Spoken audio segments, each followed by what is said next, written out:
बिस्मिल्लाहिर्रहमानिर्रहीम। अस्सलाम वालेकुम नाज़रीन, इरफान हाशमी आपको अपने शो में खुश आमदीद कहता हूँ। व्यूअर्स, जब भी किसी इंतखाब की तारीख करीब आती है, मुल्क में सियासी सरगर्मियाँ तेज़ हो जाती हैं।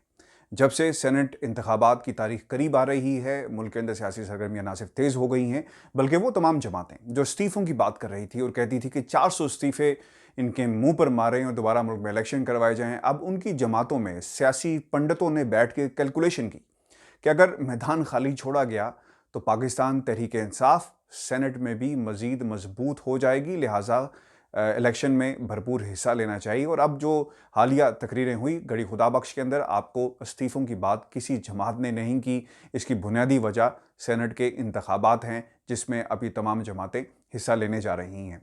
आपके हमें बहुत सारे सवालात मौसूल हुए हैं। हमने इससे पहले भी एक वीडियो की थी जिसमें हमने आपके सामने सेनेट के अंदर इस वक्त तमाम सियासी जमातों की क्या पोजीशन है, कितने लोग रिटायर हो रहे हैं, और वो तमाम लोग जो पाकिस्तान पीपल्स पार्टी से जिनका ताल्लुक है या मुस्लिम लीग नून से ताल्लुक है, बहुत हैवी वेट्स हैं जो रिटायर्ड हो जाएंगे। और फिर अगर सेनेट के अंदर इन जमातों ने हिस्सा नहीं या इलेक्शन में नहीं जाते या इस्तीफ़ों की बात करते हैं, तो यकीनन इनकी जो पोजीशन थी बहुत ही कमज़ोर हो जा रही थी। लिहाजा अब इन्होंने फैसला किया है कि ना सिर्फ इंतखाबात में हिस्सा लिया जाएगा, बल्कि इसके बाद कोई फ़ैसला किया जाएगा कि हुकूमत को किस तरह टफ़ टाइम देना है और क्या हिकमत अमली होगी। आपके सवालात की रोशनी में ये वीडियो हमने बनाई है। और इस वक्त सूरत हाल क्या है आपको बता दें कि सेनेट इंतखाबात 2021 के बाद मरकज़ में बरसर इक़्तिदार जमात पाकिस्तान तहरीक इंसाफ की अगर हम बात करें तो 28 नशिस्तों के साथ पार्लियामेंट के ऐवान बाला यानी सेनेट की सबसे बड़ी जमात बनने का इम्कान है। इस तरह पाकिस्तान पीपल्स पार्टी 19 नशिस्तों के साथ दूसरी और पाकिस्तान मुस्लिम लीग नवाज के 18 नशिस्तों के साथ तीसरी बड़ी पार्टी के तौर पर सामने आने का इम्कान है। सेनेट में सेनेटर राजा ज़फ़रुल हक, सेनेटर मुशाहिदुल्लाह खान, सेनेटर शिबली फराज और सेनेटर शरी रहमान समेत 52 सेनेटर्स मार्च 2021 में रिटायर्ड हो जाएंगे।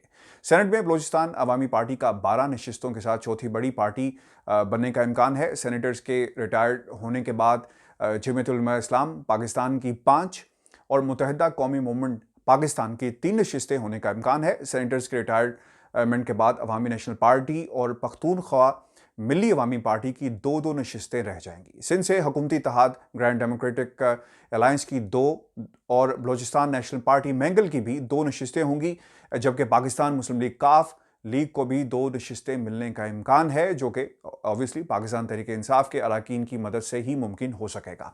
आपको भी बता दें कि अमीर जमात इस्लामी सेनेटर सिराजुल हक के रिटायरमेंट के बाद जमात इस्लामी की सेनेट में 1 नशिस्त रह जाएगी।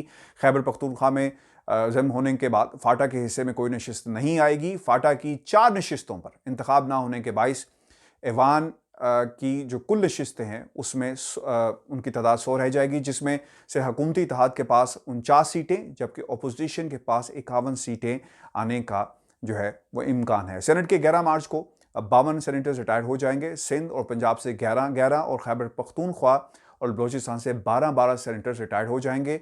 मुस्लिम लीग नून के सबसे ज़्यादा 17 सेनेटर्स रिटायर्ड होंगे और मुस्लिम लीग नून की पंजाब से 11, इस्लामाबाद, बलोचिस्तान और खैबर पख्तूनख्वा से 2-2 सेनेटर्स रिटायर्ड हो जाएंगे। इस तरह पीपल्स पार्टी के 7 सेनेटर्स रिटायर्ड हो जाएंगे जिनका ताल्लुक सिंध से है। MQM एक सिंध से 4 सेनेटर रिटायर्ड हो जाएंगे। जमीयत उलमा इस्लाम फे के 2 सेनेटर्स रिटायर्ड हो जाएंगे, जिनमें से एक का ताल्लुक बलोचिस्तान और एक का ताल्लुक खैबर पख्तूनख्वा से है। PTI के रिटायर्ड होने वाले तमाम 7 सेनेटर्स का ताल्लुक खैबर पख्तूनख्वा से है। जमात इस्लामी के 1, नेशनल पार्टी के 2, पख्तूनख्वा मिली अवामी पार्टी के 2 सेनेटर्स रिटायर्ड हो जाएंगे। बलोचिस्तान अवामी पार्टी के 3, BNP मैंगल का 1, अवामी नेशनल पार्टी का 1 सेनेटर रिटायर्ड हो जाएगा। बलोचिस्तान से एक आज़ाद रुकन यूसुफ बादीनी रिटायर्ड हो जाएंगे।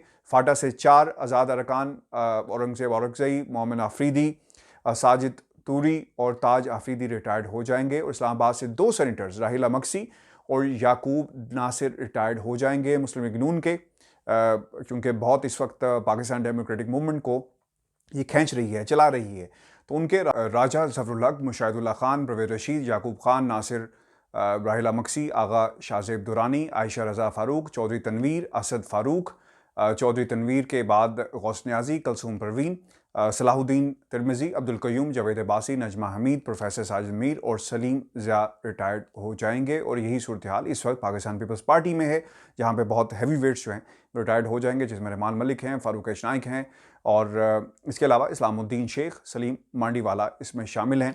तो ये इस वक्त सूरत हाल है व्यूअर्स इन तमाम सियासी जमातों की, जहाँ पर इलेक्शन से पहले ही तमाम लोग रिटायर्ड हो जाएंगे। तो ये बुनियादी वजह ये बनी कि अब पाकिस्तान तहरीक इंसाफ की पोजीशन मुस्तहकम होती हुई हमें नज़र आ रही है सेनेट के अंदर भी। और अगर सेनेट में पोजीशन मुस्तहकम होती है तो यकीनन कानून साजी के हवाले से भी बहुत सारे जो मुश्किलात का सामना रहता है इस हुकूमत को, वो नहीं रहेगा। तो ये वो तमाम चीज़ें थी जिसको मद्देनज़र रखते हुए इन तमाम सियासी जमातों ने यह फैसला किया कि मैदान को खाली नहीं छोड़ा जा सकता।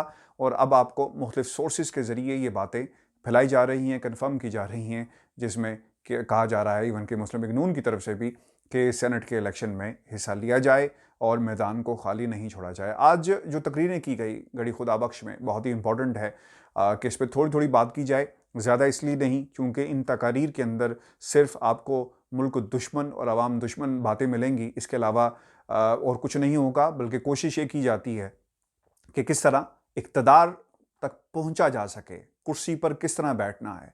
आज मरीम नवाज़ जो बातें करती हैं कि वो और बिलावल मिलकर मुल्क को बचाएंगे, और किस तरह वो ख्वाब जो उनके वालिद ने और बेनज़ीर भुट्टो ने देखा और मिसाक जमहूरियत पर दस्तखत दिए, इस मिसाक जमहूरियत को आगे चलाया जाएगा। ये सिर्फ नज़रिया ज़रूरत है, जिसे कभी मिसाक जमहूरियत का नाम दिया जाता है, कभी पाकिस्तान डेमोक्रेटिक मूवमेंट का नाम दिया जाता है, और इसी नज़रिया ज़रूरत को कभी नेशनल रिकन्सिलिएशन का नाम दिया जाता है। व्यूअर्स, ये तमाम सियासी जमातें नज़रिया ज़रूरत यानी इक़्तिदार तक पहुँचने के लिए क्या हिकमत अमली अपनाई जाए, तमाम लोग इकट्ठे हुए हैं। और आज जब ज़रदारी साहब बोल रहे थे कि वो जानते हैं कि किस तरह उन्होंने एक डिक्टेटर को यानी एक सदर को, मुशर्रफ की तरफ उनका इशारा था, किस तरह सिस्टम से बाहर निकाल फेंका, तो इमरान खान क्या चीज़ है। व्यूअर्स, याद रखिएगा कि इन तमाम सियासी जमातों को किसी की ज़रूरत नहीं पड़ेगी सपोर्ट की कि इमरान खान की हुकूमत को बाहर निकाल फेंके या इमरान खान को हुकूमत से बेदखल कर दें। याद रखिएगा, इन सियासी जमातों के लिए इनकी करप्शन ही काफ़ी है। जिस तरह इनके गिर्द घेरा तंग होने लगता है, इनकी स्टेटमेंट्स भी तेज़ हो जाती हैं। आज मरीम नवाज़ जिस तरह मिसाक जमहूरियत की बात कर रही थी और अपनी जान अपने वालिद साहब पर कुर्बान करने की बात कर रही थी, काश ये सियासतदान सोचते कि कभी अवाम जो इन्हें मुंतखब करके इक़्तिदार में लाती है, काश ये लोग अवाम की बात कर सकते। आप मरीम नवाज़ की तकरीरें, आप बिलावल भुट्टो की तकरीरें, पहले दिन से पाकिस्तान डेमोक्रेटिक मूवमेंट के प्लेटफॉर्म से ये लोग जो तकरीरें कर रहे हैं उठाकर देख लें। मरीम नवाज़ ने कहीं पर भी अवाम की बात नहीं की, बल्कि उन्होंने उस नज़रिए की बात की है जो उनके वालिद साहब चलाना चाहते हैं, बयानी की बात की है जो उनकी तकरीरों में हमें बारहा नज़र आता है। और वो सिर्फ़ और सिर्फ फ़ौज मुखालिफ बयानात हैं, बयानियाँ है जिसे चलाया जा रहा है। काश पाकिस्तान की आवाम की बात भी की जाती और इन तकरीरों, इन प्लेटफॉर्म से कोई ऐसी बात की जाती जिसके ऊपर यकीनन हमारे जैसे जो सहाफ़ी हैं, जो इंडिपेंडेंट सहाफ़त पे यकीन रखते हैं, वो यहाँ पर बैठकर हुकूमत को भी टफ़ टाइम देते। कुछ ऐसे सवालात हमारे सामने भी रखे जाते जिससे हुकूमत को टफ़ टाइम दिया जाता। मिर्ज़ा को बता दें कि पाकिस्तान दुनिया के शायद उन ममालिक में से होगा जहाँ पर जलसे जुलूस सबसे ज़्यादा किए जाते हैं। सबसे ज़्यादा अगर ये अपोजिशन की जमातें यही जलसे जुलूस बंद करें, इसी पैसे को आवाम की फ़लाह व बहबूद के लिए ख़र्च किया जाए, तो यकीन पाकिस्तान में खुशहाली ज़रूर आएगी। और जब जब ये तमाम सियासी जमातें हुकूमत में आई, अगर अपने वक्त को सही तरह इस्तेमाल करती, अपनी जो हुकूमती मैंडेट जो उन्हें मिला आवाम की तरफ से, आवाम के ज़रिए अगर उसे इस्तेमाल किया जाता, तो यकीनन पाकिस्तान में ज़रूर खुशहाली आती। और वो तमाम मसाइल जो इस वक्त इस हुकूमत को दरपेश हैं, उन्हें इस्तेमाल ना किया जाता, इस हुकूमत के ख़िलाफ़ ही, और लोगों को बेवकूफ़ ना बनाया जाता, क्योंकि सिस्टम इतना कमज़ोर हो चुका है जिसे संभलने में अभी यकीनन वक्त लगेगा। व्यूअर्स, ये हमारी एक वीडियो थी मुख्तसर सी। अपने कमेंट्स हमें भेजिएगा और चैनल को सब्सक्राइब करना मत भूलिएगा। चूँकि ये जमातें इस वक्त इलेक्शन की बात कर रही हैं, तो इंशाल्लाह मैं आज कोशिश करूँगा कि अगली वीडियो हम जो अपलोड करें उसमें हम आपको इलेक्शन पर कितना ख़र्च आता है, ये जमातें बड़ी आसानी से कह देती हैं कि जनाब मुल्क में इलेक्शन करवाया जाए, लेकिन मुल्क में इलेक्शन करवाना कितना महंगा और मुश्किल अमल है, इस पर हम तफसील से बात करेंगे। मुझे इजाज़त दीजिए।